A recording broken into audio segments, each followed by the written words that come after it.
ಸಭೆಯಲ್ಲಿ ಹಾಜರಿರುವ ಸರ್ವರಿಗೂ ಶರಣು ಶರಣಾರ್ಥಿಗಳು. ನನ್ನ ಹೆಸರು ವಿದ್ಯಾರ್ಥಿ ಕೊಂಡಜ್ಜಿ. ಈಗ ಪ್ರಾರ್ಥನೆ ಮೂಲಕ ಚಾಲನೆಯನ್ನು ಮಾಡಲಿದ್ದಾರೆ ತನುಶ್ರೀ, ಮಮತಾ ಮತ್ತು ನಿವೇದಿತಾ. ಬಾಗುದು ಎನ್ನಕಾಯ ಅದಿರು ಶಿವ ಬಾಗುದು ಎನ್ನಕಾಯ ಶೃಂಗಾರ ಕೃತಕ ಬಂಗಾರ ಶಣಿಕ ಬಾಳಲ್ಲಿ ಬಡಿಬಾರಬೇಕೆ ಶೃಂಗಾರ ಕೃತಕ ಬಂಗಾರ ಶಣಿಕ ಬಾಳಲ್ಲಿ ಬಡಿಬಾರಬೇಕೆ ನೀರಿಟ್ಟ ಕಾಯ ನಿನಗೈಮಾಯ ಆಗೋದು ಹೋಗೋದು ನಾ ಕಾಣೆ ನೀಡು ಶಿವ ನೀಡದಿರು ಶಿವ ಬಾಗುದು ಎನ್ನಕಾಯ ಬಾಗುದು ಎನ್ನಕಾಯ ಬಾಗುದು ಎನ್ನಕಾಯ. ಎಲ್ಲರಿಗೂ ಧನ್ಯವಾದಗಳು. ಈ ಕಾರ್ಯಕ್ರಮದಲ್ಲಿ ಸುಮಾರು ವರ್ಷ ಇವರಿಂದ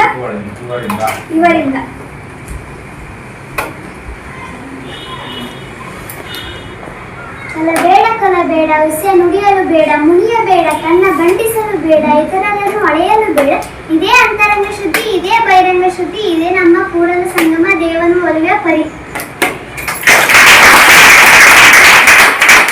ಶುಭ ಚಿಂತನೆಯಿಂದ ಕುಮಾರಿ ವರ್ಷ ಇವರಿಗೆ ಧನ್ಯವಾದಗಳು. ಸರ್ವರನ್ನು ಸ್ವಾಗತಿಸಲಿದ್ದಾರೆ ಬಿ ಹನುಮಂತಪ್ಪ ಸರ್ ಅವರು. ಸಭೆಯನ್ನ ನಮ್ಮ ಶಾಲೆಯಲ್ಲಿ ಆಯೋಜನೆ ಮಾಡಿದ್ವಿ. ಇವತ್ತು ಈ ದಿನ 6ನೇ ತರಗತಿ ಮಕ್ಕಳ ಪೋಷಕರ ಸಭೆಯನ್ನು ನಾವು ಈ ಶಾಲೆಯಲ್ಲಿ ಏರ್ಪಡಿಸಿದ್ದೇವೆ. ಈ ಒಂದು ಸಭೆಗೆ ಮಕ್ಕಳ ಪೋಷಕ ವರ್ಗದವರು ಕೂಡ ಈ ಕಾರ್ಯಕ್ರಮದಲ್ಲಿ ಪಾಲ್ಗೊಂಡು ಈ ಸಭೆಯನ್ನು ಯಶಸ್ವಿಯಾಗಿ ಮತ್ತು ತಮ್ಮ ಮಕ್ಕಳ ಸರ್ವತೋಮುಖ ಅಭಿವೃದ್ಧಿ ಮತ್ತು ಶೈಕ್ಷಣಿಕ ಪ್ರಗತಿ, ಅವರ ಕುಂದುಕೊರತೆಗಳು, ಅವರ ವಿದ್ಯಾಭ್ಯಾಸದ ಬಗ್ಗೆ ಚರ್ಚೆ ಮಾಡಲಿಕ್ಕೆ ನಾವು ಈ ಸಭೆಯನ್ನು ಕರೆದಿದ್ದೇವೆ. ಈ ಸಭೆಗೆ ಆಗಮಿಸಿದಂಥ ಎಲ್ಲ ಪೋಷಕ ವರ್ಗದವರಿಗೆ ನನ್ನ ವೈಯಕ್ತಿಕವಾಗಿ ಇಲಾಖೆ ಪರವಾಗಿ, ಗ್ರಾಮಸ್ಥರ ಪರವಾಗಿ, ನಮ್ಮ ಎಲ್ಲ ಸಿಬ್ಬಂದಿ ವರ್ಗದವರ ಪರವಾಗಿ ಹೃತ್ಪೂರ್ವಕವಾದಂತಹ ಬೆಳಗಿನ ಸ್ವಾಗತವನ್ನು ಕೋರ್ತಾರೆ. ಮತ್ತು ಈ ಒಂದು ಕಾರ್ಯಕ್ರಮಕ್ಕೆ ನಮ್ಮ ಶಿಕ್ಷಕರು ಕೂಡ ಭಾಗವಹಿಸಿದ್ದಾರೆ. ಅವರು ಸಹ ನಿಮ್ಮ ಮಕ್ಕಳಿಗೆ, ನಿಮ್ಮ 6ನೇ ತರಗತಿ ಮಕ್ಕಳಿಗೆ ಪಾಠ ಬೋಧನೆಯನ್ನು ಮಾಡ್ತಾರೆ. ಅವರು ಸಹ ನಿಮ್ಮ ಆಗುಹೋಗುಗಳನ್ನು ನಿಮ್ಮ ಜೊತೆ ಪೋಷಕರ ಜೊತೆ ಚರ್ಚೆ ಮಾಡಲಿಕ್ಕೆ ಆಗಮಿಸಿದ್ದಾರೆ. ಅವ್ರಿಗೂ ಸಹ ಸ್ವಾಗತವನ್ನು ಕೊಡ್ತಾರೆ. ಸರ್, ನಿಮಗೂ ಕೂಡ ಎಲ್ಲರ ಪರವಾಗಿ ಸ್ವಾಗತವನ್ನು ಕೊಡ್ತಾರೆ. ಅವರಿಗೆ ಧನ್ಯವಾದಗಳು. ವಾಸ್ತವಿಕ ನುಡಿಗಳನ್ನು ನುಡಿಯಲಿದ್ದಾರೆ ಕೊಟ್ರೆ ಸರ್ ಇವರಿಂದ. ಶಾರದಾಂಬೆಯ ಮೊದಲಿನಿಂದ ವಿದ್ಯೆಯುಳ್ಳವನ ಮುಖವು ಮುದ್ದು ಬರುವಂತಿತ್ತು, ವಿದ್ಯೆಯುಳ್ಳವನ ಮುಖವು ಮುದ್ದು ಬರುವಂತಿತ್ತು, ವಿದ್ಯೆ ಇಲ್ಲದವನ ಮುಖವು ಆಳೂರು ಹದ್ದಿಗಿಂತಲೂ ಕಡೆ ಸರ್ವಜ್ಞ ಅಂತಕ್ಕಂಥ ಸರ್ವಜ್ಞ ಕನ್ನಡದ ನಿಷ್ಠುರ ಖ್ಯಾತ ಕವಿಗಳಾಗಿರ್ತಕ್ಕಂಥ ವಚನಕಾರರಾಗಿರ್ತಕ್ಕಂಥ ಸರ್ವಜ್ಞನ ವಚನವನ್ನು ಹೇಳ್ತೇವೆ. ಸರ್ಕಾರಿ ಮಾದರಿ ಹಿರಿಯ ಪ್ರಾಥಮಿಕ ಶಾಲೆ ಕೊಂಡಜ್ಜಿ ಈ ದಿನ 6ನೇ ತರಗತಿಯ ಪೋಷಕರ ಸಭೆಯನ್ನು ನಾವು ಆಯೋಜಿಸಲಾಗಿದೆ. ಈ ಒಂದು ಪೋಷಕರ ಸಭೆಯ ಒಂದು ರೂಪುರೇಷೆಗಳು ಏನು ಅಂತ ಹೇಳಿದ್ರೆ, ನಮ್ಮ ಇಲಾಖೆಯ ನಿಯಮದ ಪ್ರಕಾರವೇ ಸಾಕಷ್ಟು ಸಭೆಗಳನ್ನು ನಡೀಬೇಕು, ಕಡ್ಡಾಯವಾಗಿ ಸಭೆಗಳನ್ನು ನಡೀಬೇಕು ಅಂತಂದ್ರೆ ಇಲಾಖೆಯ ನಿಯಮವೇ. ಅದರಲ್ಲೂ ನಮ್ಮ ಶಿಕ್ಷಕರ ಸಭೆಗಳು ವಾರಕ್ಕೊಂದಾದರೂ ನಡೀಬೇಕು. ಮತ್ತು SDMC ಸಭೆಗಳು ಕನಿಷ್ಠ ಯಾವುದೋ ಅಜೆಂಡಾ ಇಲ್ಲ ಅಂದ್ರೂ ಸಹ ತಿಂಗಳಿಗೊಂದು ನಡೀಬೇಕು. ಮತ್ತೆ ಪೋಷಕರ ಸಭೆ ಕನಿಷ್ಠ 3 ತಿಂಗಳಿಗೊಂದಾದರೂ ನಡೀಬೇಕು ಅಂತಕ್ಕಂಥದ್ದು ಇದೆ. ಈ ಒಂದು ಪೋಷಕರ ಸಭೆಯ ಮೂಲಕ ಶೈಕ್ಷಣಿಕವಾಗಿರ್ತಕ್ಕಂಥದ್ದು ಸರ್ಕಾರ ಏನೆಲ್ಲ ಕೊಟ್ಟಿದೆ ಇವತ್ತು ಇಲಾಖೆ. ನಾವು ಓದಕ್ಕಿಂತ, ನೀವು ಓದಕ್ಕಿಂತ, ಈಗ ಓದಕ್ಕಂಥ ಮಕ್ಕಳಿಗೆ, ಈಗ ಓದ್ತಕ್ಕಂಥ ಮಕ್ಕಳಿಗೆ ಬಹಳಷ್ಟು ಸೌಲಭ್ಯಗಳನ್ನು ಸರ್ಕಾರ ಕೊಟ್ಟಿದೆ. ಏನೆಲ್ಲವನ್ನು ಕೊಟ್ಟಿದೆ? ಉಚಿತ ಶಿಕ್ಷಣ, ಉಚಿತ ಪಠ್ಯಪುಸ್ತಕ, ಉಚಿತ ಸಮವಸ್ತ್ರ, ಕ್ಷೀರಭಾಗ್ಯ ಕೊಟ್ಟಿದೆ, ವಿದ್ಯಾರ್ಥಿ ವೇತನ ಕೊಡ್ತದೆ, ಈಗ ನೋಟ್ ಪುಸ್ತಕಗಳನ್ನು ಕೊಟ್ಟಿದೆ, ಹೊಸ ಹೊಸ ಯೋಜನೆಗಳನ್ನು ತಂದಿದೆ. ಇವೆಲ್ಲವನ್ನು ಕೊಟ್ಟಾಗ ಬರೀ ಸರ್ಕಾರದ ಅಷ್ಟೇ ಕೆಲಸ ಅಲ್ಲ, ಸಮುದಾಯದ ಸಹಭಾಗಿತ್ವ ಹೋಗಬೇಕು. ಬರೀ ಸರ್ಕಾರ, ಇಲಾಖೆ, ಅಡ್ಮಿನಿಸ್ಟ್ರು, ನಾವು ಟೀಚರ್ಸ್ಗಳು, ಅಧಿಕಾರಿಗಳು ಅಷ್ಟೇ ಕಷ್ಟಪಟ್ಟರೆ ಗುಣಾತ್ಮಕ ಶಿಕ್ಷಣವನ್ನು ಸಾಧಿಸೋದಕ್ಕೆ ಸಾಧ್ಯ ಇಲ್ಲ. ಮತ್ತೆ ಹೇಗೆ ಬೇಕು? ಇದಕ್ಕೆ ಗ್ರಾಮಸ್ಥರು, ಪೋಷಕರು ಸಹ ಅವರು ನಮ್ಮ ಜೊತೆಗೂಡಬೇಕು. ಒಂದೇ ಕೈಯಿಂದ ಚಪ್ಪಾಳೆ ಸಾಧ್ಯ ಇಲ್ಲ. ಎರಡು ಕೈ ಸೇರಿದಾಗ ಚಪ್ಪಾಳೆ ಆಗ್ತದೆ. ಹಾಗಾಗಿ ನಮ್ಮ ಜೊತೆಗೆ ನೀವು ಸೇರಿದಾಗ ಮಕ್ಕಳಿಗೆ ಒಳ್ಳೆ ಶಿಕ್ಷಣ ಸಿಗ್ತದೆ. ಸಮಾಜದ ಕಟ್ಟ ಕಡೆಯ ಮಗು ಸಹ ಗುಣಾತ್ಮಕವಾದ ಶಿಕ್ಷಣವನ್ನು ಪಡೆದಾಗ ಮಾತ್ರ ಅವಾಗ ನಿಜವಾದ ಶಿಕ್ಷಣದ ಗುರಿ ಈಡೇರುತ್ತೆ. ಹಾಗಾಗಿ ಈ ನಿಟ್ಟಿನಲ್ಲಿ ಈಗ ಪ್ರಾಸ್ತಾವಿಕವಾಗಿ ನುಡಿಬೇಕು ಅಂತಂದೇಳಿ ಮಗು ಹೇಳ್ತು. ಆದ್ರೆ ಪ್ರಾಸ್ತಾವಿಕವಾಗಿ ಬರೀ ನಾವೇ ಉದ್ದಕ್ಕೆ ಮಾತಾಡೋದಕ್ಕಿಂತ ಈಗ ಆಲ್ರೆಡಿ ಮಕ್ಕಳ ಹತ್ರ ನಾವು ಮಾತಾಡಿರ್ತೀವಿ, ನಮ್ಮ ಮೀಟಿಂಗ್ಗಳಲ್ಲಿ ಹೆಡ್ ಮಾಸ್ಟರ್ ಜೊತೆ ಮಾತಾಡಿರ್ತೀವಿ. ಹಾಗಾಗಿ ಫಸ್ಟ್ ಆದ್ಯತೆಯನ್ನ ಸಮಯ ವ್ಯರ್ಥ ಮಾಡಿದಾಗೆ ಫಸ್ಟ್ ಪೋಷಕರ ಸಮಸ್ಯೆಗಳೇನಿದಾವೆ, ಶೈಕ್ಷಣಿಕವಾಗಿರ್ತಕ್ಕಂಥದ್ದಾಗಿರ್ಬೋದು, ಭೌತಿಕವಾಗಿರ್ತಕ್ಕಂಥದ್ದು. ಶೈಕ್ಷಣಿಕವಾಗಿರ್ತಕ್ಕಂಥದ್ದು ಆಯಾ ವಿಷಯ ಶಿಕ್ಷಕರು ಅದಕ್ಕೆ ಸಂಬಂಧಪಟ್ಟಂತೆ ಅದಕ್ಕೆ ಪ್ರತಿಕ್ರಿಯೆಯನ್ನು ಕೊಡ್ತಾರೆ. ಇನ್ನು ಭೌತಿಕವಾಗಿರ್ತದ್ದು ಆಡಳಿತಾತ್ಮಕವಾಗಿರ್ತಕ್ಕಂಥ ಮುಖ್ಯ ಶಿಕ್ಷಕರು ಕೊಡ್ತಾರೆ. ಅದಾದ್ಮೇಲೆ ನಿಮ್ಮ ಪೋಷಕರ ಸಮಸ್ಯೆಗಳೇನಿದಾವೆ ಅದಕ್ಕೆ ಏನ್ ಪರಿಹಾರ ಅಂತ ನೋಡ್ಕೊಂಡು ನೆಕ್ಸ್ಟ್ ಮಕ್ಕಳು ಮಾತಾಡ್ಲಿ, ಅವ್ರದಾದ್ಮೇಲೆ ನಾವು ಮಾತಾಡಿದ್ರೆ ಅದಕ್ಕೆ ಅರ್ಥಪೂರ್ಣವಾಗಿರ್ತದೆ. ಹಾಗಾಗಿ ಫಸ್ಟ್ ಪೋಷಕರು ಮಾತಾಡ್ಲಿ, ಆಮೇಲೆ ಮುಂದಿನ ದಿನಗಳಲ್ಲಿ ಪರಿಹಾರವನ್ನ ಕಂಡುಕೊಳ್ತಕ್ಕಂಥ ಪ್ರಯತ್ನ ಮಾಡೋಣ. ಹಾಗಾಗಿ ಮೊದಲು ತಾವುಗಳು ಮಾತಾಡಿ, ಆಮೇಲೆ ನಾವು ಮಾತಾಡ್ತೀವಿ ಅಂತ ಹೇಳ್ತಾ ಒಂದು ಪೋಷಕರು ಮಾತಾಡಿ ಸರ್. ಮಗುವಿನ ನೀವು ಕುತ್ಕೊಂಡೆ ಮಾತಾಡಿ, ಏನು ತೊಂದರೆ ಇಲ್ಲ. ಕುತ್ಕೊಳ್ಳಿ, ಬೇಡ ಮಾತಾಡಿ, ಈ ಕಡೆಯಿಂದ ತಗೊಳ್ಳೋಣ. ಮಾಡಬೇಕಂತ ಕಾರ್ಯಕ್ರಮ ಚೆನ್ನಾಗಿದೆ. ಅದರಲ್ಲಿ ಮಕ್ಕಳು ಹೊಂದಾಣಿಕೆಯಿಂದ ಜ್ಞಾನವನ್ನು ನೀವು ಹೇಳಿದ್ರೆ ತಿಳ್ಕೊಂಡು ಚೆನ್ನಾಗಿ ಹೊಂದಾಣಿಕೆಯಿಂದ ಕೂತ್ಕೊಂಡು ಕ್ಲೋಸ್ ಆಗಿ ಬೆರೆತುಕೊಂಡು ಗಲಾಟೆಗಳನ್ನ ಮಾಡಿದಾಗ ವಿದ್ಯಾಭ್ಯಾಸ ಕಲ್ತ್ಕೊಂಡು ಒಳ್ಳೆತನದಾಗಿದ್ರೆ ಅವ್ರಿಗೆ ವಿದ್ಯಾಭ್ಯಾಸ ನೀವು ಹೇಳ್ಕೊಡೋದು ಉಳಿತೈತೆ ಸರ್. ಆಮೇಲೆ ಜ್ಞಾನೋದಯ ಆಗ್ತದೆ. ಆಮೇಲೆ ಮನೆಯಲ್ಲಿ ಬಂದು ಪಾಠ ನೀವು ಹೇಳ್ಕೊಟ್ಟಂಥ ಪಾಠಗಳನ್ನು ಅವರು ಕಡ್ಡಾಯವಾಗಿ ಮಾಡಿಕೊಂಡು ಅವ್ರು ನಮ್ಮ ಸರ್ ಹಿಂಗೆ ಹೇಳಿದಾರಂತ ನಾಳೆ ಮತ್ತೆ ನೆಕ್ಸ್ಟ್ ದಿನ ಮುಂದಾಗ ಅವ್ರಲ್ಲಿ ಹಿಂಗೆ ಬಂದು ತೋರಿಸಿದಾಗ ನಿಮಗೊಂದು ಹೆಮ್ಮೆ ಸಿಗುತ್ತೆ ಸರ್ ಅದು.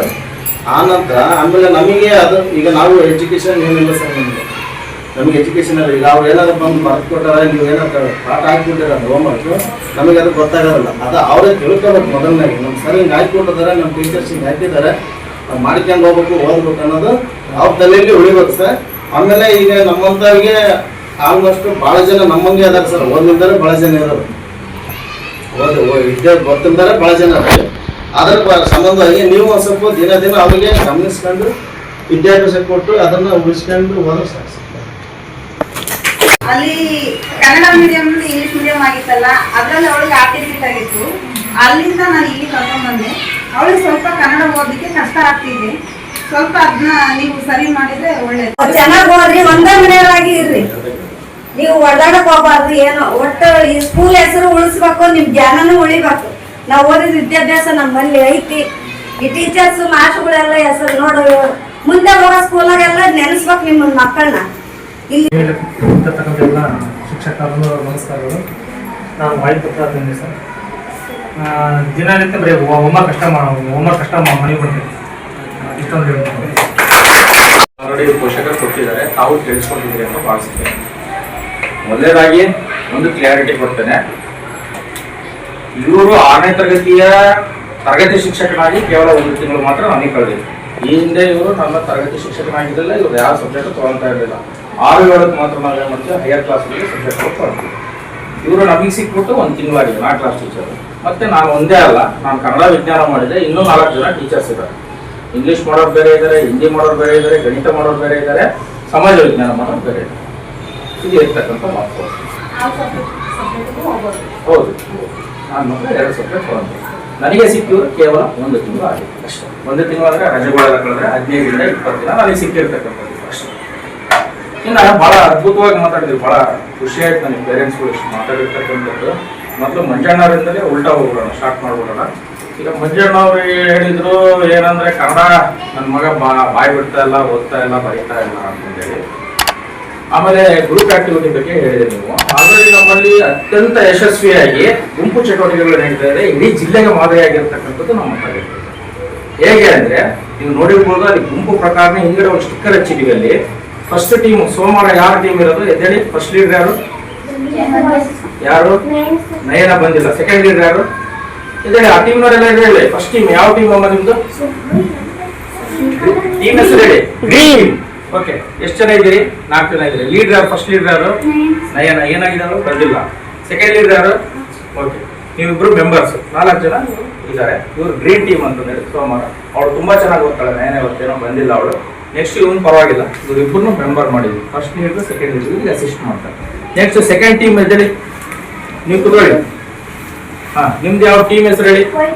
White team. ಫಸ್ಟ್ ಲೀಡರ್ ಯಾರು? ಸೆಕೆಂಡ್ ಲೀಡರ್ ಯಾರು? ಮೆಂಬರ್ಸ್ ಯಾರಪ್ಪ? ಇಬ್ರು ಇವರು ಮಂಗಳವಾರ ಜಿಲ್ಲೆಗೆ ಸಂಬಂಧಪಟ್ಟಂತವ್ರು. ನೆಕ್ಸ್ಟ್ ಇವರು ಟೀಮ್ ಹೆಸರು ನಮ್ಮ ವೈಟ್ ಟೀಮ್. ನೆಕ್ಸ್ಟ್ ಕೂತ್ಕೊಳ್ಳಿ.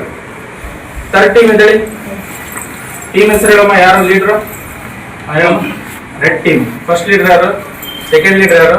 ಅವ್ರ ಜನ ಮೆಂಬರ್ಸ್. ಫೋರ್ತ್ ಲೀಡರ್ ಯಾರು? ಕೂತ್ಕೊಳ್ಳಿ. ಫೋರ್ತ್ ಟೀಮ್ ಕೂತ್ಕೊಳ್ಳಿ, ಹೇಳಿ. Yellow team. ಸೆಕೆಂಡ್ ಲೀಡರ್ ಯಾರು? Yes, very good. ನೀನ್ ಹೇಳಪ್ಪ. ನೀವಿಬ್ರು ಮೆಂಬರ್ಸ್ ಕೂತ್ಕೊಳ್ಳಿ. ನೆಕ್ಸ್ಟ್ ಟೀಮ್ ಎದ್ದೇಳಿ. ಫಿಫ್ತ್ ಅಲ್ಲ ನೀವು? ಶುಕ್ರವಾರ ಹೇಳಿ. ಟೀಮ್ ಇದೆ ಯಾವುದು? Pink team. ಪಿಂಕ್ ಅಂದ್ರೆ ಗುಲಾಬಿ ತಂಡ. ಫಸ್ಟ್ ಲೀಡರ್ ಯಾರು? ಸೆಕೆಂಡ್ ಲೀಡರ್ ಮತ್ತೆ ಯಾರು? ಮೆಂಬರ್ಸ್ ನೀವು 3 ಜನ. ಸಿಟ್ ಆನ್ ಕೂತ್ಕೊಳ್ಳಿ. ನೆಕ್ಸ್ಟ್ ಸಿಕ್ಸ್ತ್ ಟೀಮ್ ಎದ್ದೇಳಿ. ಬ್ಲೂ ಟೀಮಾ? ಹಾ, ಓಕೆ. ನಿಮ್ಮ ಬ್ಲೂ ಟೀಮ್ ಫಸ್ಟ್ ಲೀಡರ್ ಯಾರಮ್ಮ? ಸೆಕೆಂಡ್ ಲೀಡರ್ ಮೆಂಬರ್ಸ್ ಕೂತ್ಕೊಳ್ಳಿ. ಯಾರು ಅತ್ಯುತ್ತಮವಾಗಿ ಇರೋದ್ರಲ್ಲೇ ಸ್ವಲ್ಪ ಚುರುಕಿದ್ದಾರೆ ಅವ್ರು ಫಸ್ಟ್ ಲೀಡರ್ ಮಾಡಿದ್ವಿ. ಅದಕ್ಕಿಂತ ಒಂದು ಸ್ವಲ್ಪ ವ್ಯತ್ಯಾಸ ಇರೋದು ಸೆಕೆಂಡ್ ಲೀಡರ್ ಇದ್ದಾರೆ. ಅವ್ರದ್ದೊಂದು ಗ್ರೂಪ್ ಇದೆ. ನನ್ನ ಆಕ್ಟಿವಿಟಿಯಲ್ಲಿ ಆದಷ್ಟು ನಾನು ಇಲ್ಲೇ ಕ್ಲಾಸ್ ತಗೊಂತೀನಿ. ಏಕೆ ಅಂದ್ರೆ ಅವರು ಗ್ರೂಪ್ ವೈಸ್ ಕೂತ್ಕೊಂತಾರೆ. ಯಾವುದೋ ಒಂದು ಮಗು ತುಂಬಾ ಚೆನ್ನಾಗಿ ಓದ್ತದೆ, ಇನ್ನೊಂದು ಮಗುಗಳು ಅದನ್ನ ನೋಡಿ ಮಾದರಿಯಾಗಿ ಅನುಕರಣೆ ಮಾಡ್ತಾರೆ, ಕಲಿತಾರೆ. ಜೊತೆಗೆ ಅವ್ರು ಚೆನ್ನಾಗಿ ಬರೋದು, ಸೂಪರ್ ಆಗಿ ಬರೋದು, ಗುಡ್ಡಾಡ್ಸ್ಕೊಂಡ್ರು. ನೋಡಮ್ಮ, ನಿಮ್ ಟೀಮ್ ಮೆಂಬರ್ಸ್ ಇದ್ದಾರೆ, ಬರೀ ನೀನು ಒಬ್ಬಳೇ ಸಾಧನೆ ಮಾಡಿದ್ರೆ ಅಲ್ಲ, ಅವ್ರಿಗೂ ಹೇಳ್ಕೊಡ್ಬೇಕು, ಅವ್ರಿಗೂ ಕಲಿಸ್ಬೇಕು. ನಿಮ್ ಟೀಮ್ ಜವಾಬ್ದಾರಿ. ಈ ತರದ ಗ್ರೂಪ್ ಆಕ್ಟಿವಿಟಿಗಳನ್ನ ಈಗ ನಿಮ್ಮ ಮಕ್ಕಳು ಕೆಲವೊಬ್ರು ಈಗ ಹೈಸ್ಕೂಲ್ಗೆ ಹೋಗಿದ್ದಾರೆ, ಅವ್ರನ್ನ ಕೇಳಿ ನೋಡಿ ಮಾಡಿದ್ದಾರೆ. ಇದನ್ನೆಲ್ಲ ಅಧಿಕಾರಿಗಳು ಬಂದು ಜಿಲ್ಲಾ ಮಟ್ಟದಲ್ಲಿ ಇರ್ತಕ್ಕಂಥ ಹಿರಿಯ ಅಧಿಕಾರಿಗಳು ಅಂತ ಬಹಳಷ್ಟು ಮೆಚ್ಚುಗೆ ವ್ಯಕ್ತಪಡಿಸಿದ್ದಾರೆ. ಗ್ರೂಪ್ ನಡೆದಿದೆ. ನೆಕ್ಸ್ಟ್ ಎರಡನೇದಾಗಿ ಮಾಡ್ಬೇಕಾಯ್ತಲ್ಲ, ಕೂತಾಗ ಮನೇನ ತರಿಸಿದ್ದೆ ನಾನು ಆಫೀಸ್ಗೆ ಹೋಗಿದ್ದಲ್ಲ, ಅಲ್ಲಿ ದಯವಿಟ್ಟು ನಿಮ್ಗೆ ಹೇಳ್ತಾರಲ್ಲ ಎಲ್ಲರೂ ನೀವು ಸ್ವಲ್ಪ ಒಂದೇ ಟೀಮಲ್ಲಿ ಮುಗಿಬೇಕಂದ್ರೆ ಈಗ ಶಿವ ಅವರು ಹೇಳಿದ್ದಕ್ಕೆ ಒಗ್ಗಟ್ಟು ವಿಚಾರಕ್ಕೆ ಬಂದಾಗ ಕೆಲಸ ಮಾಡತಕ್ಕಂಥ ವಿಚಾರಕ್ಕೆ ಎಲ್ಲರೂ ಒಗ್ಗಟ್ಟಾಗಿದ್ದಾರೆ. ಆಮೇಲೆ ನಾವು ದಯವಿಟ್ಟು ಬರ್ತೀವಿ. ನಮ್ಮಲ್ಲಿ ಯಾರು ಬಂದಿಲ್ಲ, ಹೇಳ್ತೀವಿ. ಮಕ್ಕಳನ್ನ ಬಂದೇ ನಾವು ನೋಡಿದೀವಿ, ಬಂದು ಒಳಗ ನಮಗೆ ಯಾರು ತರಗತಿ. ನಮ್ಮ ತರಗತಿಯಲ್ಲಿ ಏನಾಗಿದೆ, ಈ ಗುಂಪು ವಾರ ಇರ್ತದೆ, ಮೇಷ್ ಇರ್ಲಿ ಬಿಡ್ಲಿ, ಅವರು ಲೈನ್ ನಿಂತ್ಕೋಬೇಕು, ಅವ್ರ ಪಾಡಿಗೆ ಅವ್ರು ತಗೋಬೇಕು, ಅವ್ರ ಪಾಡಿಗೆ ಅವ್ರು ಕುತ್ಕೋಬೇಕು, ಉಣ್ಬೇಕು, ತಟ್ಟೆ ತೊಳ್ಕೋಬೇಕು, ಅವ್ರ ಕೆಲಸ ಏನಿದೆ ಅದು ಮಾಡ್ಬೇಕು. ಇದು ಮನೆಗಳಲ್ಲೂ ಆಗ್ಬೇಕು, ಮತ್ತೆ ಶಾಲೆಗಳಲ್ಲೂ ಆಗ್ಬೇಕು. ಇಲ್ಲಿ ಇರ್ತಕ್ಕಂಥ ಹೋಗ್ತಾರೆ ಲೈನ್ ಮಾಡ್ಬೋದು. ಶಿಸ್ತು ಮಾಡೋದು, ಶಿಸ್ತು ಮಾಡೋದು ಏನ್ ಮಾಡಿದ್ವಿ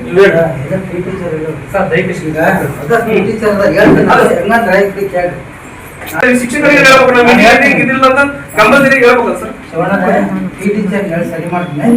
ಮಕ್ಕಳ ಹಕ್ಕುಗಳ ಕಾಯ್ದೆ ಅಂತಂದಿದೆ, ಮಕ್ಕಳಿಗೂ ಸಹಿತ ಕೆಲವೊಂದು ಹಕ್ಕುಗಳಿದಾವೆ, ಅವರ ಹಕ್ಕುಗಳನ್ನು ನಾವು ಗೌರವಿಸಬೇಕು. ಈಗ ನಮ್ದು ಕಾನೂನಿಗೆ ಅಗತ್ಯ NCPCR ಅಂತಂದ್ರೆ ಬಂದಿದೆ, ಯಾವುದೇ ಮಗುವಿಗೆ ದೈಹಿಕ ಅಥವಾ ಮಾನಸಿಕ ದಂಡನೆಯನ್ನು ವಿಧಿಸುವಂತಿಲ್ಲ. ಯಾವ್ದೋ ಮಗು ನೀವೇ ಹೇಳ್ತೀರಿ, ಬಂದು ಹೊಡೆದ್ಬಿಡ್ರಿ ಸರಿಯಾಗಿ ನನ್ನ ಮಗನಿಗೆ ಹೇಳ್ತೀರಿ, ನಾಳೆ ಒಡೆ ಬಿತ್ತು ಬಂದು ಕೇಳಿದಾಗ ಅಥವಾ ವಾಸಂಡೆ ಬಂತು, ರಕ್ತ ಬಂತು, ಏನೋ ಆಗ್ಬಿಡ್ತು, ಗುಳ್ಳೆನ ಓಪನ್ ಆಯ್ತು, ಏನಾಯ್ತು, ಕಣ್ಣಿ ಸಿಗೋದಾಯ್ತು ಅಂದಾಗ ನೀವೇನಾದ್ರು ಕಂಪ್ಲೇಂಟ್ ಮಾಡಿದ್ರೆ ಆ ಶಿಕ್ಷಕರ ಮೇಲೆ ಏನಾಗ್ತದೆ, ಕಾನೂನು ಪ್ರಕಾರ ಕ್ರಮ ಆಗ್ತದೆ ಪೊಲೀಸ್ ಸ್ಟೇಷನ್ ನಲ್ಲಿ. ಈ ತರದ ಪರಿಸ್ಥಿತಿಯಲ್ಲಿ ನಾವು ಕೆಲಸ ಮಾಡ್ತಾ ಇದ್ದೇವೆ. ಈ ತರದ ನಿಮ್ಮ ಮಕ್ಕಳೇ ನೀವು ಮಾತು ಕೇಳ್ತಿಲ್ಲ ಅಂದ್ರೆ 175 ಮಕ್ಕಳು ನಮ್ಮಲ್ಲಿದ್ದಾರೆ. ಅವಾಗೆಲ್ಲರಿಗೂ ನಾವೇನ್ ಮಾಡ್ತಾ ಇದೀವಿ, ಕಲ್ಸ್ಕೊಂಡು ಹೋಗ್ತಾ ಇದೀವಿ. ಆದ್ರೆ ಇಲ್ಲಿ ಸಮಸ್ಯೆ ಆಗಿರ್ತಕ್ಕಂಥದ್ದು ಏನಪ್ಪಾ ಅಂದ್ರೆ, ಯಾರು ಏನ್ ಕೆಲಸ ಮಾಡ್ತಿದ್ದಾರೆ, ಎಷ್ಟು ಕಲಿಸ್ತಾ ಇದ್ದಾರೆ ಅನ್ನೋದನ್ನ ನೋಡ್ಬೇಕಾಗ್ತದೆ. ನಮಗೆ CRB ಇರ್ತಾರೆ, BRB ಇರ್ತಾರೆ, ECOಗಳು ಇರ್ತಾರೆ, BO ಇರ್ತಾರೆ, DDP ಇರ್ತಾರೆ, ಅವ್ರ ಮೇಲೆ JD ಇರ್ತಾರೆ, DPIಗಳು ಇರ್ತಾರೆ, ಕಮಿಷನರ್ ಇರ್ತಾರೆ, ಪ್ರಿನ್ಸಿಪಾಲ್ ಸೆಕ್ರೆಟರಿ, ಎಜುಕೇಶನ್ ಮಿನಿಸ್ಟರ್, ಮುಖ್ಯಮಂತ್ರಿ. ಇಷ್ಟು ನಮ್ಮ ತಳಹಂತದಿಂದ ಇರ್ತದೆ. ಇಷ್ಟು ಸಹಿತ ನಮ್ಮ ಮಾರ್ಗದರ್ಶನ ತಪಾಸಣಾ ಅಧಿಕಾರಿಗಳು ಇರ್ತಾರೆ. ಒತ್ತಕ್ಷರಗಳು, ಪದಗಳು, ವಾಕ್ಯಗಳು ಮತ್ತೆ ಉಕ್ತ ಲೇಖನ ಮತ್ತೆ ಈ ಕಲಿಸ್ತಾ ಇದೀವಿ. ಅಕ್ಷರಗಳನ್ನ ಎಲ್ಲಿ ಕಲಿಬೇಕಾಯ್ತು ಮಗು? 1ನೇ ತರಗತಿಯಲ್ಲಿ ಕಲ್ತ್ಕೊಂಡ್ಬರ್ಬೇಕಾಯ್ತು. ಅಟ್ಲೀಸ್ಟ್ 3ನೇ ತರಗತಿ ಕಲ್ತ್ಕೊಂಡ್ಬರ್ಬೇಕು ಒತ್ತಕ್ಷರಕ್ಕಾಗುವಂತ. 4ನೇ ತರಗತಿಗೆ ಪದಗಳನ್ನು ಓದೋದು, ವಾಕ್ಯಗಳನ್ನು ಸರಳವಾಗಿ ಓದೋದನ್ನು ಕಲಿಬೇಕು. 6ನೇ ಕ್ಲಾಸಿಗೆ ಬಂದಿದ್ದಾನೆ, ಈಗಲೂ ಒತ್ತಕ್ಷರಗಳು ಈ ಗ್ರೂಪ್ ಮಾಡಿದೀನಲ್ಲ, FLN ಗ್ರೂಪ್ ಮಾಡಿದೀನಿ. ಈಗ ಹೇಳೋದ್ ಬೇಡ, ಎಲ್ಲ ಮಕ್ಕಳಿಗೆ ಅವಮಾನ ಮಾಡೋದ್ ಬೇಡ. ಯಾರ ಅಕ್ಷರಗಳನ್ನು ಗುರುಸ್ತಕ್ಕಂತ ಇದ್ದಾರೆ, ಒಬ್ಬರು ಇಬ್ರು ಇದ್ರೆ ಅವ್ರು ಏನೋ ಕಲಿಕೆಯಲ್ಲಿ ಹಿಂದುಳಿದಿದ್ದಾರೆ ಅಥವಾ ಮಾನಸಿಕ ಸಮಸ್ಯೆ ಇದೆ, ಅವನಿಗೆ ವೈಯಕ್ತಿಕ ಭಿನ್ನತೆ ಅಂತ ಅನ್ಕೋಬಹುದು. 2ನೇ ತರಗತಿಯಿಂದ ಪರೀಕ್ಷೆ ಬಂದ್ರೆ ಅದು ಈ ಪೇರೆಂಟ್ಸ್ ಬರೋ ಅವಶ್ಯಕತೆ ಇರುತ್ತಲ್ಲ ಸರ್. ನೀವು ಒಂದು ಮಗುನ ಮಾತಾಡ್ಸಿರ್ತೀವಿ, ಏನಂದ್ರೆ ಈ ಗ್ರೂಪ್ ಮಾಡಿದೀವಲ್ಲ, ಇದರಲ್ಲಿ ಪ್ರತಿಯೊಂದು ಮಗುನು ವಿಶ್ವಾಸಕ್ಕೆ ತಗೋಬೇಕು. ನಾನು ಕಳೆದ ಇವರಲ್ಲಿ ಹೇಳಿದೆ, ಅವರು ಮಂಜಣ್ಣರು ಏನ್ ಮಾಡಿದ್ದಾರೆ ಅಂದ್ರೆ, ಅವ್ರ ಮಗಳಿಗೆ ಒಂದು ವಿಡಿಯೋ ಕಳಿಸಿದ್ರು. ಅವ್ರು ಏನಂದ್ರೆ ಅವ್ರ ಮನೆಯಿಂದ ಒಂದು ಚಾರ್ಟ್ ಹಾಕಿದಾರೆ. ಚಾರ್ಟ್ ಹಾಕ್ಬಿಟ್ಟು ಆ ಮಕ್ಕಳಿಗೆಲ್ಲ ಕಾಗುಣಿತ ಅವನ್ನೆಲ್ಲ ಬರೆಸ್ತಾ ಇದಾರೆ. ಅವ್ರು 3 ಗಂಡು ಮಕ್ಕಳಿಗೆ ಬಹಳ ಖುಷಿ ಆಯ್ತು ನನಗೆ. ಅದೇ ಕಾಳಜಿ ಕಳಕಳಿ ಎಲ್ಲ ಪೋಷಕರಿಗೆ ಇಟ್ಬಿಟ್ರೆ ಇಲ್ಲಿ ನಾವೇನ್ ಮಾಡ್ತೀವಿ 24 ಗಂಟೆಯಲ್ಲಿ ಹೆಚ್ಚು ಕಮ್ಮಿ 5 ರಿಂದ 6 ತಾಸು ನಮ್ಮ ಜೊತೆಲಿ ಇರುತ್ತೆ ಮಗು. ಇನ್ನು 18 ರಿಂದ 20 ತಾಸು ನಿಮ್ ಜೊತೆಲಿ ಇರುತ್ತೆ ಮಗು. ಇಬ್ರು ಸೇರಿ ನೀವು ಇಬ್ರು ಸೇರಿ ಪ್ರಯತ್ನ ಪಟ್ಟಾಗ ಏನಾಗುತ್ತೆ ಮಗು ಬಹಳ ಮುಂದುವರಿತದೆ. ಜೊತೆಗೆ ಈಗ ಒಂದು ಸಣ್ಣ ಉದಾಹರಣೆ ಹೇಳೋದಂದ್ರೆ ಈ ಕಾನ್ವೆಂಟ್ಗಳಿಗೆ ಶುರುವಾದ್ರೆ ನಮಗೆ ಎಲ್ಲ ಕೊಟ್ಟಿದೆ ಸರ್ಕಾರ. ಬಟ್ ಪೋಷಕರ ನಿರಾಸಕ್ತಿ ಇದೆ, ಮಕ್ಕಳಲ್ಲೂ ಕೆಲವೊಂದಿದೆ. ಮಕ್ಕಳಿಗೆ ಸಂಬಂಧಪಟ್ಟ ನಾವು ಮಾಡ್ತೀವಿ, ಅವ್ರನ್ನ ಉದ್ದೀಪನ ಮಾಡೋದಕ್ಕೆ, ಕಲಿಯೋದು ಮನಸ್ಸು ಮಾಡೋದಕ್ಕೆ. ಆದ್ರೆ ಈ ಪೋಷಕರು ನಾವು ಒತ್ತಡ ಇರಕ್ಕಾಗಲ್ಲ. ಕಾನ್ವೆಂಟ್ಗಳೆಲ್ಲಾದ್ರೆ ಅವ್ನು ಬರ್ಬೇಕಂದ್ರೆ ಬರ್ಲೇಬೇಕು. ಆದ್ರೆ ಇಲ್ಲಿ ಹಂಗಲ್ಲ, ಕೂಲಿ ಮಾಡೋದಿದ್ದಾರೆ. ಹೌದಾ, ಹೊಲ ಮನೆ ಕೆಲ್ಸಗಳು ಇರ್ತಾರೆ. ಇವತ್ತೇನೋ ನಾವು ಕೂಲಿ ಮಾಡೋಣ, ಇವತ್ತು ತಪ್ಪಿಸಿ ಪೇರೆಂಟ್ಸ್ ಮೀಟಿಂಗ್ ಬಂದ್ರೆ ಇವತ್ತು ಅವ್ನು ಕೂಲಿ ಇಲ್ಲ ಪಾಪ. ಅವ್ರ ಮನೆ ಪರಿಸ್ಥಿತಿಗಳು, ಆರ್ಥಿಕ ಪರಿಸ್ಥಿತಿಗಳು ನಾವು ಏನ್ ಮಾಡಬೇಕಾಗ್ತದೆ ನೋಡ್ಬೇಕಾಗ್ತದೆ. ಹಾಗೆ ಸುಮಾರು ಜನ ಪೇರೆಂಟ್ಸ್ಗಳು ಬಂದಿಲ್ಲ, ಕೆಲ್ಸಕ್ಕೆ ಹೋಗಿದ್ದಾರೆ, ಇಬ್ರು ಕೆಲ್ಸಕ್ಕೆ ಹೋಗಿದ್ದಾರೆ ತಂದೆ ತಾಯಿ ಅಂತ ಹೇಳಿದ್ದಾರೆ. ನಾನು ಹೇಳೋದಿಷ್ಟೇ, ಈಗ ನಾನು ಹೇಳ್ದಲ್ಲ, ಈ ತರದ ವೈಫಲ್ಯಗಳಾಗಬಾರ್ದು. ಈಗ ನಮ್ಮ ಮೆಂಬರ್ಸ್ಗಳು ಏನಾಗಬೇಕಂದ್ರೆ ನಿಮ್ಮನ್ನು ಕರೆದಾಗ ಫಸ್ಟ್ ನಮ್ಮ SDMC ಅಧ್ಯಕ್ಷರು ಅಷ್ಟು ಮೆಂಬರ್ಗಳು ಇರಬೇಕು, ಜೊತೆಗೆ ನಿಮ್ಮ ಪೇರೆಂಟ್ಸ್. ಈಗ ಕೆಲವೊಂದು ವಿಷಯಗಳನ್ನ ಮಕ್ಕಳಿಗೆ ಮಾತಾಡ್ಬೋದು, ಕೆಲವೊಂದು ವಿಷಯಗಳನ್ನ ಮಕ್ಕಳಿಗೆ ಮಾತಾಡಕ್ಕಾಗಲ್ಲ. ನಾವು ಮಾತಾಡಕ್ಕಾಗಲ್ಲ, ನೀವು ಮಾತಾಡಕ್ಕಾಗಲ್ಲ. ಅಂತ ವಿಷಯಗಳನ್ನ ನಮ್ಮ ಆಫೀಸ್ ರೂಮಲ್ಲಿ ನಾವು ದೊಡ್ಡವ್ರು ಮಾತಾಡ್ಬೇಕಾಗ್ತದೆ. ಆಮೇಲೆ ಇವರು ಒಂದು ಮಾತಿದೆ, ಮಕ್ಕಳಿಗೆ ಹೋಮ್ವರ್ಕ್ ಕೊಡಬೇಕು. ನೋಡಮ್ಮ, ನಾನೇ ಒಂದು ಉದಾಹರಣೆ ಹೇಳ್ತೀನಿ ಅಂತ. ಹೇಗೆ ಅಂದ್ರೆ, ಈಗ ನಿನ್ ಮಗಳಿದ್ದಾಳೆ, 10 ಪೇಜ್ ಬರ್ಕೊಂಡ್ ಬಂದ್ಬಿಟ್ಟಿದ್ದಾಳೆ. ಒಂದು 3 ದಿನ ರಜಾ ಹಾಕಿದ್ದಾಳೆ, 10 ಪೇಜ್ ಬರ್ಕೊಂಡ್ ಬಂದಿದ್ದಾಳೆ. 10 ಪೇಜಲ್ಲಿ ಕಾಗುಣಿತ ದೋಷಗಳಿದ್ದಾವೆ, ತಪ್ಪ ಬರ್ಕೊಂಡ್ ಬಂದಿದೆ, ಅಕ್ಷರ ತುಂಡಾಗಿಲ್ಲ, ವ್ಯರ್ಥ. ಒಂದೇ ಪೇಜ್ ಬರೀಲಿ ತುಂಡಾಗಿರ್ಬೇಕು, ಕಾಗುಣಿತ ದೋಷಗಳಿರಬಾರ್ದು. ನಾನು ಏನ್ ಬರ್ದಿದ್ದೀನಿ ಅನ್ನೋದನ್ನ ಓದಿ ಹೇಳ್ಬೇಕು, ಮತ್ತೆ ಅದು ಏನು ಅನ್ನೋದನ್ನ ಅರ್ಥ ಮಾಡ್ಕೊಂಡು ಹೇಳಿದಾಗ ಅದು ಸಾರ್ಥಕ ಓದಾಗ್ತದೆ. ಸುಮ್ಮನೆ ಬುಕ್ ತುಂಬಿಸಿ ಓದಕ್ಕೆ ಬರೀತಾರೆ, ಇದು ಯಾವ ಪಾಠ, ಇದು ಯಾವ ಸಬ್ಜೆಕ್ಟ್ ಅಂತ ಕೇಳಿದ್ರೆ ನುಡಿಯುತ್ತಾರೆ, ಏನು ಉತ್ತರ ಇರೋದು. ಹಾಗಾಗಿ ಸಾಧ್ಯವಾದಷ್ಟು ಮಟ್ಟಿಗೆ ನಾವೇನ್ ಮಾಡಬೇಕಪ್ಪ ಅಂದ್ರೆ ಮಕ್ಕಳಿಗೆ ಅರ್ಥಪೂರ್ಣವಾಗಿ ಓದ್ಕೊಳ್ಬೇಕು. ಆಮೇಲೆ ಜೊತೆಗೆ ಕೆಲವೊಂದು ಬಿಗಿ ಇಡಬೇಕು ಅಂತ ನಾನು ಆಗಲೇ NCPCR ಹೇಳಿದ್ದೀನಿ. ಮತ್ತು ಜೊತೆಗೆ ಮಕ್ಕಳಿಗೆ ಸಾಧ್ಯವಾದಷ್ಟು ನೀವಾದ್ರಾಯ್ತು ನಾವಾದ್ರಾಯ್ತು ವಿಶ್ವಾಸಕ್ಕೆ ತಗೋಬೇಕು. ಅವ್ರ ಮನಸ್ಸಿಗೆ ಅವರನ್ನ ಸ್ವಯಂ ಅವರು ಅಧ್ಯಯನ ಮಾಡ್ಬೇಕು ಹೊರತು ಭಯದಿಂದ. ಯಾಕಂದ್ರೆ ಹೊಡೆದು ಎಲ್ಲಾನು ಒಳ್ಳೆಯವ್ರು ಮಾಡೋದಾಗಿದ್ರೆ, ಕಳೆದ ನನ್ನ ಮೀಟಿಂಗ್ ಅಲ್ಲಿ ಹೇಳಿದ್ದೀನಿ, ಹೊಡೆದು ಉದ್ಧಾರ ಮಾಡೋದಾಗಿದ್ರೆ ಈ ಭೂಮಿ ಮೇಲೆ ಈ ಪ್ರಪಂಚದಲ್ಲಿ ಯಾರು ದಡ್ರೆ ಇರ್ತಿರ್ಲಿಲ್ಲ. ಎಲ್ಲಾನು ವಾರಗಟ್ಲೆ ಹಾಕೊಂಡು ಸರಿಯಾಗಿ ಬಾಸುಂಡಿ ಹಾಕೊಂಡು ಬಾರ್ಕೋಲ್ಲ, ಇಲ್ಲ ಸರಿಯಾಗಿ ಕೋಲ್ ತಗೊಂಡು ಹೊಡೆದು ಬಾರ್ಕಾದ್ರೆ ಏನ್ ಮಾಡೋದು, ಎಲ್ಲರೂ ಜಾಡ್ರು ಮಾಡಿ ಈ ಫ್ಯಾಕ್ಟ್ರಿಗಳಲ್ಲಿ ಪ್ರಾಡಕ್ಟ್ ಹೊರಗೆ ಬರ್ತಲ್ಲ ಹಂಗೆ ಮಾಡ್ಬೋದು. ಇದಕ್ಕೆ ವೈಯಕ್ತಿಕ ಭಿನ್ನತೆಗಳು ಅಂತ ನಮ್ಮ ಮಾನಸಿಕ ಶಾಸ್ತ್ರದಲ್ಲಿ ಬರ್ತದೆ. ನಿಮ್ಮಲ್ಲೇ 5 ಜನ ಮಕ್ಕಳು, 4 ಜನ ಮಕ್ಕಳು ಒಂದು ತಂದೆ ತಾಯಿ ಇದ್ರು ಅಂದ್ರೆ ಒಂದೇ ತನಾಗಿಲ್ಲ, ಒಂದೇ ತಾಯಿ ಒಂದೇ ತಂದೆ ಒಂದೇ ಮನೆ, ಆದ್ರೂ 5 ಜನನು ಡಿಫ್ರೆಂಟ್ ಆಗಿರ್ತಾರೆ. ಒಬ್ಬ ತುಂಬಾ ಚುರುಕಿರ್ತಾನೆ, ಒಬ್ಬ ಮಧ್ಯಮವಾಗಿರ್ತಾನೆ, ಒಬ್ಬ ತುಂಬಾ ಸ್ಲೋ ಆಗಿರ್ತಾನೆ. ಈ ತರ ಇರ್ತದೆ.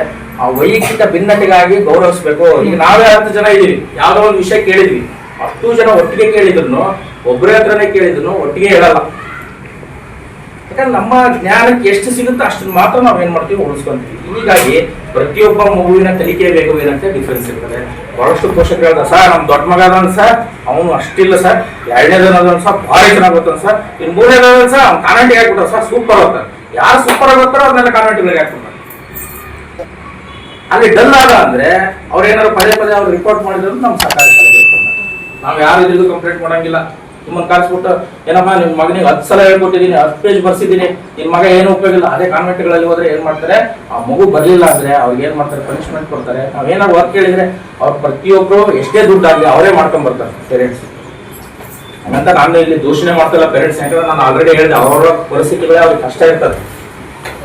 ಆಮೇಲೆ ನೆಕ್ಸ್ಟ್ 2ನೇದಾಗಿ ಪರಿಸರ. ಪರಿಸರ ಹೇಗೆ ಅಂದ್ರೆ ನಾವು ಇರ್ತಕ್ಕಂಥ ಪರಿಸರ ಹೆಚ್ಚು ಪ್ರಭಾವ ಬೀರುತ್ತೆ. ಉದಾಹರಣೆ ತಂದೆ ತಾಯಿ ಏನ್ ಹೇಳ್ತಾರೆ ಅನ್ನೋದಕ್ಕಿಂತ ಏನ್ ಮಾಡ್ತಾರೆ ಅನ್ನೋದ್ರ ಮೇಲೆ ಕಲಿತದೆ. ಸುತ್ತಮುತ್ತ ಇರ್ತಕ್ಕಂಥ ಅವರ ಮನೆ ಸುತ್ತಮುತ್ತ ಇರ್ತಕ್ಕಂಥ ವಾತಾವರಣ. ಮಗು ಒಂದು ಅಸಭ್ಯ ಭಾಷೆ ಮಾತಾಡುತ್ತೆ ಅಂದ್ರೆ ಶಾಲೆಗಂತೂ ಕಲ್ತಿಲ್ಲ, ಎಲ್ಲ ಕಲ್ತ್ಕೊಂಡಿರುತ್ತೆ ಹೊಲಸ್ಕೋದನ ಮನೆ ಸುತ್ತಮುತ್ತ. ಹಾಗಾಗಿ ನಿಮ್ದು ಏನೇ ಇರಲಿ, ದೊಡ್ಡವರು ಮಕ್ಕಳು ಇದ್ರೆ ಯಾವ್ದನ್ನ ಮಾತಾಡ್ಬೇಕು, ಯಾವ್ದನ್ನ ಮಾತಾಡ್ಬಾರ್ದು ಮನೆಗಳಲ್ಲಿ. ಒಂದು ಉದಾಹರಣೆ ಹೇಳ್ತೇನೆ. ಯಾರೋ ಒಬ್ಬ ಇರ್ತಾನೆ, ಸಿದ್ಲಿಂಗ ಅಂತಂದ್ರೆ, ಅಥವಾ ಯಾರೋ ಒಬ್ಬ ಇರ್ತಾನೊಬ್ಬ ಮನುಷ್ಯ. ಆತ ಏನ್ ಮಾಡ್ತಾನೆ, ಬೀಡಿ ಸೇರ್ತಾ ಇರ್ತಾನೆ ಯಾವಾಗ ಒಂದು ಚಟ. ಆ ಬೀಡಿ ಸೇರೋದನ್ನ ಏನ್ ಮಾಡ್ತಾನೆ, ಮಗನ ಹತ್ರ ಹಚ್ಕೊಂಡ್ ಒಲೆಗ ಅಂತ ಕೊಡ್ತಾ ಇರ್ತಾನೆ. ಅವನು ಅವ್ರ ಅಪ್ಪಂದು ಸಣ್ಣ ಹುಡುಗ ಹೋಗ್ತಾನೆ, ಹಚ್ಕೊಂತಾನೆ, ಬರ್ತಾನೆ, ಕೊಡ್ತಾ ಇರ್ತಾನೆ, ಸೇರ್ತಾನೆ. ಸ್ವಲ್ಪ ದಿನ ಆದ್ಮೇಲೆ ಕಳಿಸ್ದಾಗ ಅವ್ನು ಬೇಗ ಬರಲ್ಲ, ಲೇಟ್ ಆಗುತ್ತೆ. ಬೇಗ ಹಚ್ಕೊಂಡ್ ಬರ್ತಿದ್ದ, ಇವತ್ತು ಯಾಕೆ ಲೇಟ್ ಮಾಡ್ತಿದ್ದಾನ ಅಂತಂದೇಳಿ ಹೋಗಿ ಒಳಗೆ ಹೋಗಿ ನೋಡಿದಾಗ ಅವ್ನು ಹಚ್ಕೊಂಡು ಅವನು ಅಲ್ಲಿ ಕುತ್ಕೊಂಡು ಒಂದು 2 ದಮ್ ಸೇರ್ತಾ ಇರ್ತಾನೆ. ಅಲ್ಲಿ ಮಗುಗೆ ಏನಾಯ್ತು, ದಿನ ನಮ್ಮ ಅಪ್ಪ ಇದನ್ನ ಸೇರ್ತಾ ಇದ್ದಾನೆ, ಏನೈತಿ ನಾನು ಮಾಡತ್ತಲ್ಲಿ ಸ್ವಲ್ಪ ಅಂತಕ್ಕಂಥದ್ದು ಏನಾಗ್ತದೆ ಅಂದ್ರೆ ಯಾವುದೇ ಕೆಟ್ಟ ಅಭ್ಯಾಸಗಳನ್ನ ಏನ್ ಮಾಡ್ತಾರಪ್ಪ ಅಂದ್ರೆ ಒಳ್ಳೇದಾಗ್ಲಿ ಕೆಟ್ಟದಾಗ್ಲಿ ನಮ್ಮಿಂದಲೇ ಕಲಿತಾರೆ, ನಮ್ಮ ಅನುಕರಣೆಯಿಂದ. ಅವನೇ ಒಂದ್ಸರಿ ಏನ್ ಮಾಡ್ತಾನೆ, ಬಿಡಿ ಸೇರ್ಬೇಕಾದ್ರೆ ಏನಾಗ್ತದೆ, ಅವ್ರ ಅಪ್ಪ ಬರ್ತಾ ಇರ್ತಾರೆ, ಪಕ್ಕದ ಸ್ನೇಹಿತ ಇರ್ತಾನೆ, ಬಿಡಿ ಸೇರ್ಕಂತ ಕಟ್ಟ ಮೇಲೆ ಕೂತಿರ್ತಾನೆ. ಅವ್ರ ಅಪ್ಪ ಬರ್ತಾನೆ, ಬಂದಾಗ ಏನಂತಾರೆ, ನಿಮ್ಮ ಅಪ್ಪ ಬರ್ತದ ನೋಡು. ಅವ್ನು ಹಾಗೆ ಸುಮ್ಮನೆ ಸೇರ್ತಿರ್ತಾನೆ, ಏನು ವ್ಯತ್ಯಾಸ ಮಾಡೋದು. ನೆಕ್ಸ್ಟ್ ಒಂದ್ 5 ನಿಮಿಷ ಬಿಟ್ಟು ಅವ್ನ ಮಗ ಬರ್ತಾ ಇರ್ತಾನೆ, ನಿನ್ ಮಗ ಬಂದ ನೋಡು. ಮಗ ಬಂದ ಅಂದ ತಕ್ಷಣ ಬಿಡಿ ಹಾಕ್ಬಿಟ್ಟು ಶಾಲೆ ದಿವಸ ಅವನ ಸ್ನೇಹಿತರಿಗೆ ಆಶ್ಚರ್ಯ ಆಗ್ತದೆ, ಪಕ್ಕದಾಗಿದ್ದ ಇವನಿಗೆ ಸ್ನೇಹಿತರು. ಅದೇ ಅಲ್ಲ, ನಿಮ್ಮ ಅಪ್ಪ ಬರ್ತಾನೆ ಅಂದಾಗ ನೀನು ಬಿಡಿ ಹಾಸ್ಲಿಲ್ಲ, ನಿನ್ ಮಗ ಬರ್ತಾನೆ ಅಂದಾಗ ಹಾಸ್ ಬಿಸಾಕ್ತಲ್ಲ ಅಂತ ಕೇಳಿದಾಗ ಕಲಿಯಲ್ಲ, ನನ್ನ ಮಗ ಕಲಿತಾನೆ. ಹಾಗಾಗಿ ನಾವು ಪೇರೆಂಟ್ಸ್ ಆಗಿರ್ತಕ್ಕಂಥವ್ರು ಮಕ್ಕಳಿಗೆ ಹೇಗಿರ್ಬೇಕು ಅಂತಕ್ಕಂಥದ್ದು ನಾವು ಅದನ್ನು ಮಾಡ್ತೇವೆ. ಆಮೇಲೆ ದಯಮಾಡಿ ಎಲ್ಲಾ ಮಕ್ಕಳು ಏನು ನಾವು ಗೌರವಿಸಿ, ಆಮೇಲೆ ಎಲ್ಲರೂ ಫಸ್ಟ್ ರ್ಯಾಂಕ್ ಬರ್ಬೇಕು, ಎಲ್ಲರೂ ಸರ್ಕಾರಿ ನೌಕರಿಗೆ ಹೋಗ್ಬೇಕು, ಎಲ್ಲರೂ AC ಆಗ್ಬೇಕು, DC ಆಗ್ಬೇಕು, ನಮ್ಮ ಮಕ್ಕಳು ಆಗ್ಬೇಕು. ಆದ್ರೆ ಅದನ್ನೇ ಟಾರ್ಗೆಟ್ ಮಾಡಿ ಅದನ್ನೇ ನಾವು ಫ್ಯಾಕ್ಟರಿ ಮಾಡ್ಕೊಂಡು ಬೇಡ. ಪ್ರತಿಯೊಬ್ರು ನಮ್ಮಲ್ಲೂ ಒಬ್ರು ಪ್ರಧಾನಮಂತ್ರಿ ಆಗ್ಲಿ, ಒಬ್ರು ರಾಷ್ಟ್ರಪತಿ ಆಗ್ಲಿ, ಒಬ್ರು MLA ಆಗ್ಲಿ, ಒಬ್ರು ಪ್ರಗತಿಪರ ರೈತರಾಗ್ಲಿ, ಒಬ್ರು ಒಳ್ಳೆ ಉತ್ಸಾಹಿಯಾಗಿರ್ತಕ್ಕಂಥ ಸಮಾಜದ ನಾಯಕತ್ವ ಆಗಲಿ, ನಮ್ಮಲ್ಲೂ ಒಬ್ರು ಬಸವಣ್ಣನವ್ರು ಬರ್ಲಿ, ಒಬ್ರು ವಿವೇಕಾನಂದ ಅವ್ರು ಬರ್ಲಿ, ರಾಷ್ಟ್ರಪತಿಗಳಾಗಿದ್ದರೆ ಕಲಾಂ ಆಗಲಿ, ಈ ತರ ಉನ್ನತವಾದ ವಿಚಾರಗಳನ್ನು ಮಾಡಿ ಇವತ್ತು ನೀವು ಬಹಳಷ್ಟು ಜನರು ನೋಡಿರ್ಬೋದು, ಓದಿದಾಗಿಂತ ಓದಿದರೆ ತುಂಬಾ ಚೆನ್ನಾಗಿ ಕಟ್ಕೊಂಡಿದ್ದಾರೆ ಬದುಕನ್ನು. ಹಾಗಾಗಿ ಫಸ್ಟ್ ರ್ಯಾಂಕ್ ಬರೋದು ಸರಿಯೇ, ಆದ್ರೆ ಅದ್ರ ಜೊತೆಗೆ ಮಕ್ಕಳಿಗೆ ಒಳ್ಳೇದು ಯಾವುದು ಕೆಟ್ಟದ್ದು ಯಾವುದು ದಯಮಾಡಿ ಕಲಿಸಿ. ಮಕ್ಕಳಿಗೆ ಏನಾಗಿದೆ ಈಗಿನ ಕಾಲದ ಮಕ್ಕಳಿಗೆ ಅಂದ್ರೆ, ಬೆವರು ಬರೋದಕ್ಕಿಂತ ಮುಂಚೆ ದಣಿಯೋದನ್ನ ಮುಂಚೆನೆ ನೆರಳು ಸಿಗ್ತಾ ಇದೆ, ಹಸಿಯೋದಕ್ಕಿಂತ ಮುಂಚೆ ಊಟ ಸಿಗ್ತಾ ಇದೆ. ಹಾಗಾಗಿ ಊಟದ ಬೆಲೆ ಗೊತ್ತಿಲ್ಲ, ಕಷ್ಟದ ಬೆಲೆಗಳು ಗೊತ್ತಿಲ್ಲ. ಮೊದಲಿನ ಕಾಲದಲ್ಲಿ ಏನಾಗ್ತಾ ಇತ್ತು, ಕಷ್ಟದ ಬೆಲೆ ಆಯಿತು, ಪ್ರತಿಯೊಂದ್ರದ್ದು ಬೆಲೆ ಗೊತ್ತಾಯಿತ್ತು. ಈಗೇನಾಗ್ತಾ ಇದೆ, ಬಹಳಷ್ಟು ಇದಾಗ್ತಿದೆ. ಹಾಗಾಗಿ ದಯಮಾಡಿ ನೀವು ಬಿಡುವಿನ ವೇಳೆಯಲ್ಲಿ ನಿಮ್ಮ ಹೊಲಗಳಿಗೆ ಅಲ್ಲ, ಅಂದ್ರೆ ಸ್ಕೂಲ್ ಟೈಮ್ ಅಲ್ಲ, ಹೊಲಗಳಿಗೆ ಕರ್ಕೊಂಡು ಹೋಗಿ, ಸಂತೆಗಳಿಗೆ ಕರ್ಕೊಂಡು ಹೋಗಿ, ಮಾರ್ಕೆಟ್ ಕರ್ಕೊಂಡು ಹೋಗಿ ತೋರಿಸಿ ಅವ್ರಿಗೆ. ನೋಡಿ, 100 ರೂಪಾಯಿ ದುಡಿಯೋದಕ್ಕೆ ಬೆಳಗಿಂದ ಸಂಜೆ ತನಕ ಎಷ್ಟು ಕಷ್ಟಪಡ್ತಿದ್ದಾನೆ. ಜೀವನ ನಾವು ಅನ್ಕೊಂಡ್ರೆ ಸುಲಭ ಇಲ್ಲ, ಚೆನ್ನಾಗಿ ಓದ್ಬೇಕು.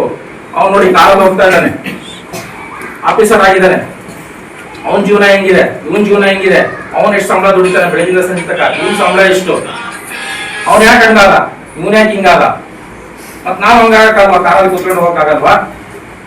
ಆ ತರದ ಪ್ರಶ್ನೆಗಳನ್ನ ನೀವು ಮಕ್ಕಳಲ್ಲಿ ಏನ್ ಮಾಡಿ ಒಳ್ಳೇದನ್ನ ಬೆಳೆಸಿ.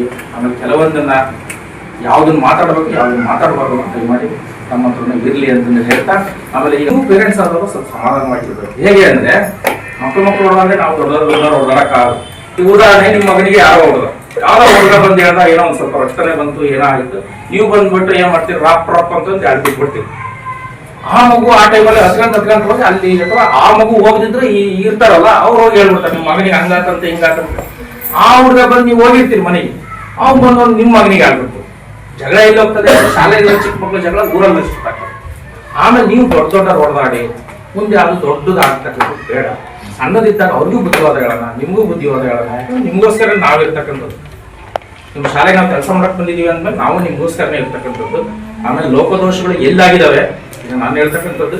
ಇಷ್ಟೊಂದು ನಾವು ಮಾತಾಡ್ತಿದೀವಿ, ನೀವು ಮಾತಾಡ್ತಿದ್ದೀರಿ ಅಂದ್ರೆ ಇದು ಮೊದ್ಲಿಂದಲೂ ಆಗುತ್ತೆ, ಬಹಳ ಅರ್ಥಪೂರ್ಣವಾಗಿರ್ತದೆ. ಹೋಗ್ತಾ ಏನೇನ್ ಕಂಪ್ಲೇಂಟ್ ಹೇಳಿದಿರಲ್ಲಮ್ಮ ಇದು ಸಿಗ್ತಿದೆ. ಆಮೇಲೆ ನೆಕ್ಸ್ಟ್ ಮೀಟಿಂಗ್ ಗಳಲ್ಲಿ ಏನಾಗ್ತದೆ, ಉತ್ತಮ ಅಂಶಗಳು ನಮ್ಮ ಕಡೆಯಿಂದ ನಿಮ್ಮ ಹುಡುಗ ಚೆನ್ನಾಗಿ ಓದ್ತಿದ್ದಾನೆ, ನೀವು ಇಂಪ್ರೂವ್ಮೆಂಟ್ ಆಗಿದ್ದಾನೆ, ಈ ತರದ ಅಂಶಗಳು ಬಂದಾಗ ಬಹಳ ಸಾರ್ಥಕವಾಗ್ತದೆ. ಕಂಪ್ಲೇಂಟ್ ಹೇಳೋದು ಪ್ರೋಗ್ರೆಸ್ ಆಗಿಲ್ಲ ಅಂದ್ರೆ ಹಾಗಾಗಿ ದಯಮಾಡಿ ಅದ್ರ ಕಡೆ ಗಮನ ಕೊಡಿ. ಆಮೇಲೆ ನಾವು ಇಲ್ಲಿ ಎಷ್ಟಾಗ್ತದೆ ಅಷ್ಟು ಕೊಟ್ಟಿರ್ತೀವಿ. ಆಮೇಲೆ ಪ್ರತಿಯೊಂದಕ್ಕೂ ನಾವು ಕಂಪ್ಲೇಂಟ್ ಹೇಳಕ್ ಹೋಗಲ್ಲ. ಈಗ ಬೀರ್ದಾಗ ಏನಾಗ್ತದೆ, ಒಂದು ಭಯ ಇರ್ಬೇಕು ಮಕ್ಕಳಿಗೆ.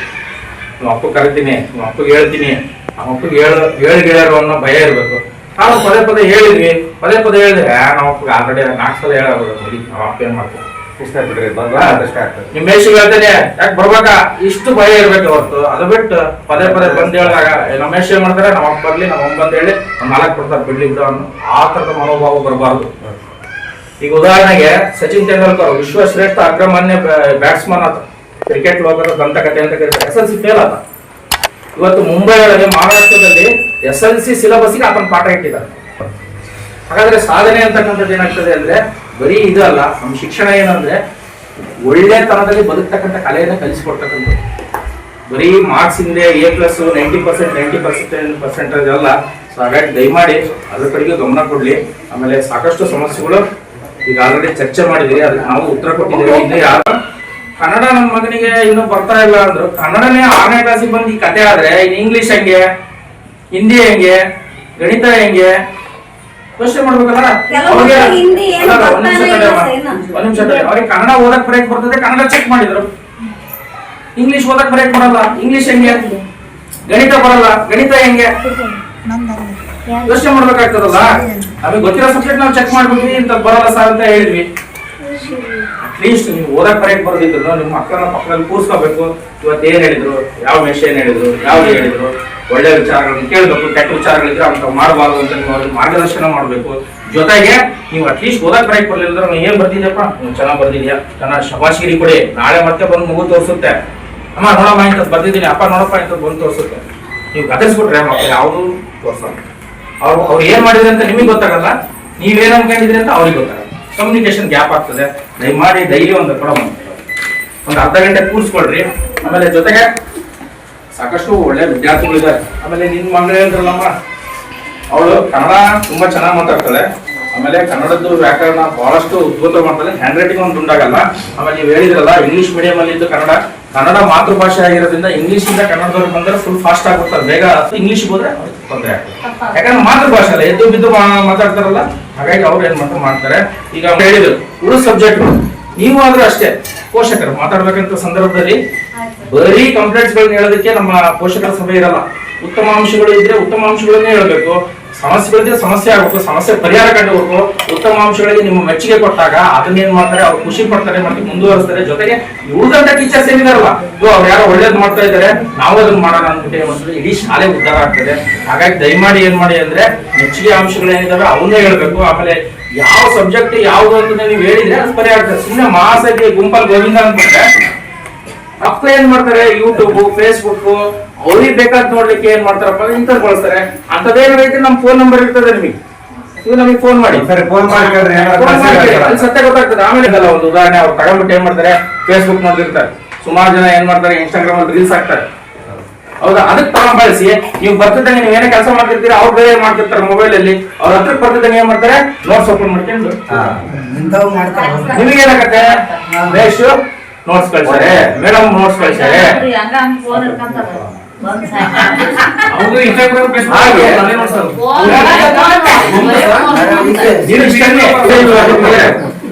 ಮನೆಗಳಲ್ಲಿ ತಂದೆ ತಾಯಿ ಹತ್ರ ಪೇರೆಂಟ್ಸ್ ಇಸ್ಕೋಬಾರ್ದು.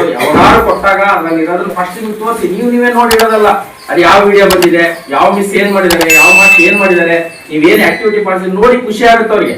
ಅದು ಬಿಟ್ಟು ನೀವು ಇಟ್ಕೊಂಡು ದಿನ ಇಟ್ಕೊಂಡು ನೀವು ಬೇರೆ ಮಾಡ್ತಿರ್ತೀರಿ, ಅವ್ರಿಗೆ ಏನಾಗ್ತದೆ ಅಂದ್ರೆ ನೀವು ಬರೀ ಮೊಬೈಲ್ ನೋಡ್ತಿದ್ರಿ ಅನ್ನಂಗ ಅದಾಯ್ತಲ್ಲ.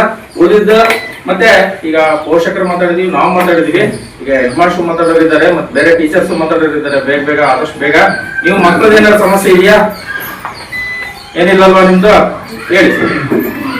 ಈಗ ಹುಡುಗರು ಹೊರ ಹೋಗ್ತಾವ ಅಂತಂದ್ರೆ ಗೇಟ್ ಹಾಕಂದ್ರು ಅಂದ್ರೆ ನೋಡಿ ಸರ್, ಗೇಟ್